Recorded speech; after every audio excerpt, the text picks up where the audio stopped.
नमस्कार दोस्तों, स्वागत है आपका अपने यूट्यूब चैनल पे। और आज है 17 जनवरी 2023 और जैसा कि आपको पता है कि हम इस वीडियो में जीके के जो करंट अफेयर हैं, करंट अफेयर के साथ में जीके के फैक्ट भी डिस्कस करते हैं। तो चलिए, आज का जो पहला क्वेश्चन है वो है, किस राज्य ने साझा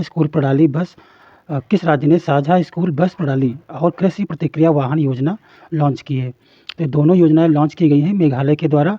और मेघालय ने sustainable transport and efficient mobility society, जिसे स्टेम बोला जाता है, इस कार्यक्रम के तहत उसने साझा स्कूल बस प्रणाली का शुभारंभ किया है। उन्होंने जो कृषि प्रतिक्रिया वाहन जो स्टार्ट किया है की खरीद के लिए किसानों की वित्तीय सहायता देने के लिए इन्होंने प्राइम एग्रीकल्चर रिस्पांस व्हीकल योजना भी लॉन्च की है। ये दोनों जो योजनाएं हैं वो लॉन्च की गई हैं मेघालय के द्वारा। अब बात करते हैं मेघालय के बारे में। तो ये है आपका राज्य मेघालय, जो आपके नॉर्थ ईस्ट जो पूरा पूर्वी राज्य है ये। और मेघालय का जो शाब्दिक अर्थ है वो है बादलों का घर। और इसको अंग्रेज़ों के ज़माने में जब अंग्रेज़ यहाँ पे शासन करते थे उन्होंने इसे पूर्व का स्कॉटलैंड भी बोला है। इसकी राजधानी है शिलांग। मुख्यमंत्री इसके कॉनराड संगमा हैं और स्थापना मेघालय की हुई थी 21 जनवरी 1972 को। राज्यपाल इसके राज्यपाल श्री वी समुंग नाथन है और मुख्यमंत्री आपके कॉनराड संगमा है ही।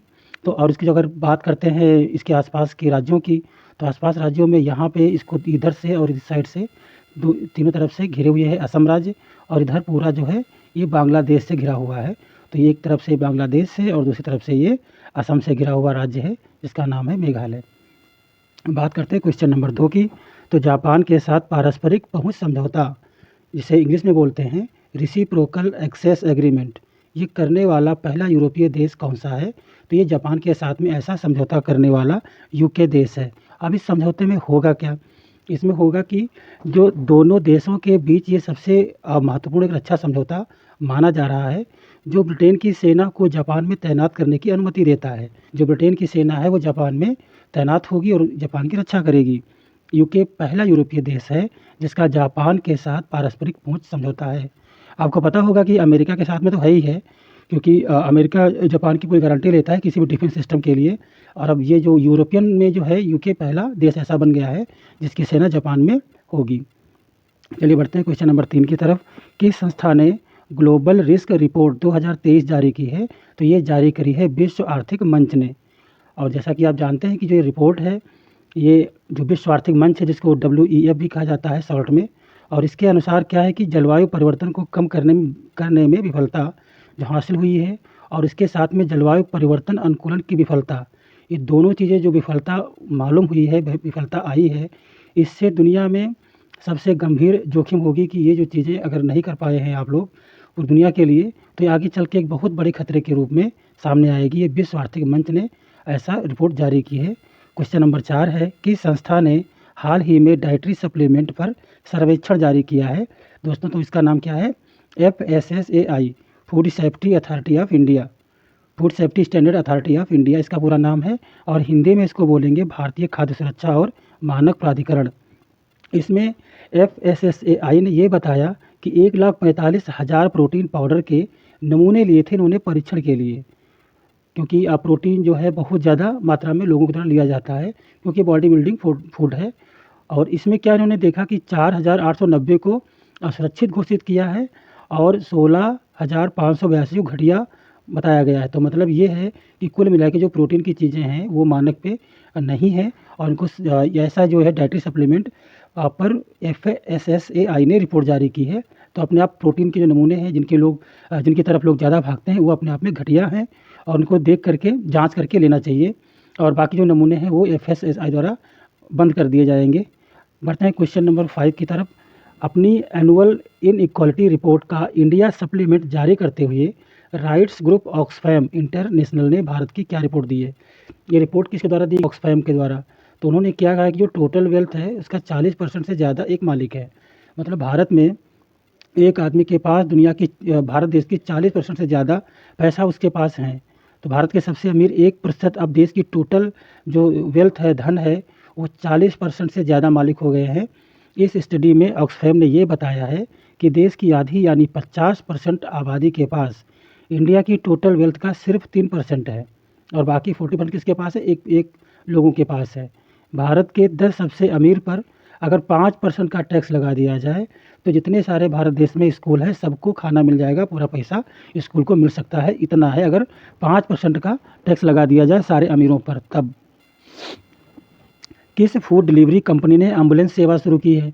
तो जो फूड डिलीवरी कंपनी है स्विगी है, अमेजन है, ऐसे बहुत सारी जो है फूड डिलीवरी कंपनी, उसमें स्विगी ने ऐसी एक एम्बुलेंस सेवा भी सेवा जारी की है जो इसके जो डिलीवरी बॉय हैं वो और जो बाकी कहीं कुछ हो सकता है उनकी हेल्प के लिए उन्होंने एम्बुलेंस सेवाएं जारी की हैं। स्विगी ने इंडस्ट्री में अपनी तरह की इस अनूठी पहल के लिए डायल 4242 एम्बुलेंस सर्विसेज के साथ में भागीदारी की है। स्विगी के डिलीवरी एग्जीक्यूटिव इस सुविधा का लाभ उठाने के लिए टोल फ्री नंबर 1800-267-4242 पर कॉल कर सकते हैं और ये सभी के लिए होगी।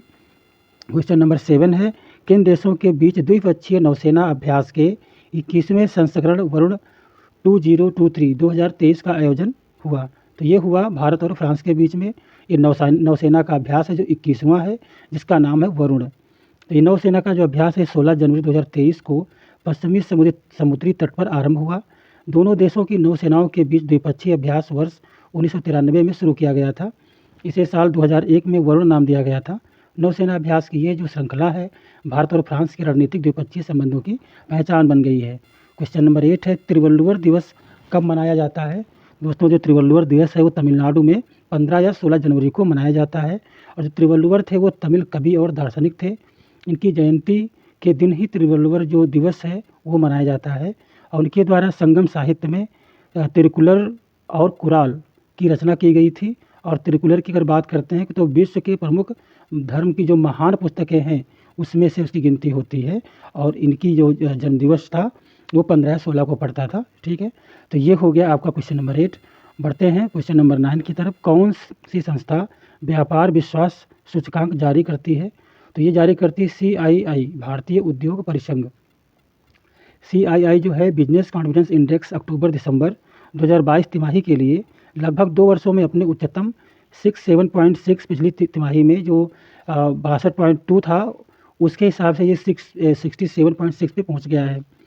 जो बढ़ती हुई वैश्विक आर्थिक अनिश्चितताओं के चलते भी भारत के सुरक्षित क्रम पर होने की उम्मीद को दर्शाता है। ये समझिए कि दुनिया में जितने भी व्यापार होते हैं, चाहे माल का उत्पादन हो, चाहे उनका ऑर्डर लेना हो, चाहे स्टॉक में विकास करना हो, ये सभी सर्वेक्षण के आधार पर ये जानकारी प्रदान की जाती है। अगर बात करते हैं भारतीय उद्योग परिसंघ की, तो ये एक गैर सरकारी और गैर लाभकारी उद्योगों का नेतृत्व करने वाला तथा उद्योग प्रतिबंधित संगठन है। इसकी जो स्थापना हुई थी 1895 में हुई थी और इसका मुख्यालय दिल्ली में है।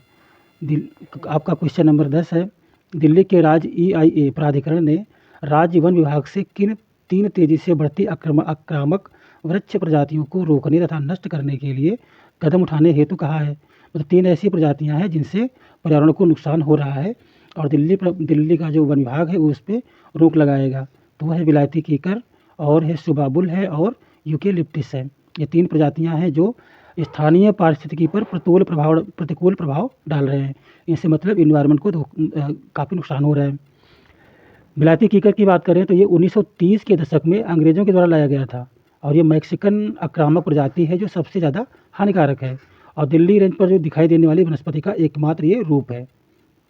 अब यूकेलिप्टिस जो था वो ऑस्ट्रेलिया से आया। ये आक्रामक तो नहीं है लेकिन ये जल का उपयोग बहुत ज़्यादा करता है क्योंकि ये बढ़ने वाला पौधा है और ये एलोपैथिक प्रभाव भी दिखाता है। एलोपैथिक प्रभाव क्या होता है? ये यौगिक को छोड़ता है जो आसपास के अन्य देसी प्रजातियों जो उनकी वृद्धि होती है उसमें बाधक होता है। अगर बात करते हैं सुबाबुल की, तो ये सुबाबुल क्या है? ये भी मैक्सिको से आया है और वन विभाग द्वारा ईंधन एवं चारे के लिए पेश किया गया था ये। और तीनों प्रजातियां जो हैं भू जल जो स्तर है उसको कम करती हैं, तो इसलिए इनके तीनों प्रजातियों के ऊपर लगाया जाएगा प्रतिबंध। और ये तीनों प्रजातियों के नाम आपको रखने हैं याद। ये क्वेश्चन नंबर लास्ट था।